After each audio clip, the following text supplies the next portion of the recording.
Hi friends, పనగంటాకు ఫ్రైని ఒక్కసారి నా స్టైల్లో చేశారంటే టేస్ట్ అదిరిపోతుందనమాట. ముందుగా పనగంటాకు ఫ్రైలోకి మసాలా పౌడర్ని ప్రిపేర్ చేసుకోవాలి. దానికోసం మిక్సీ జార్లోకి కొద్దిగా ధనియాలు, 2-3 లవంగాలు, కొద్దిగా దాల్చిన చెక్క, 4-5 తెల్లగడ్డ రెమ్మలు, ఒక 4-5 ఎండుమిర్చిని యాడ్ చేసుకొని మెత్తని పౌడర్లా చేసుకోవాలి.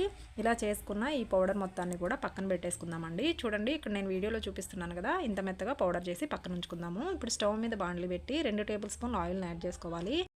ఆయిల్ వేడైన తర్వాత జీలకర్ర, ఆవాలు వేసుకొని పోపు వేగిన తర్వాత చూడండి, పనగంటాకుని ఇక్కడ నేను నీట్గా కడిగి ఇలా సన్నగా తురిమి పెట్టానండి. ఇలా తురిమి చేసుకుంటే ఫ్రై అనేది మనం తినేటప్పుడు కాడలు కాడలుగా లేకుండా బాగుంటుంది.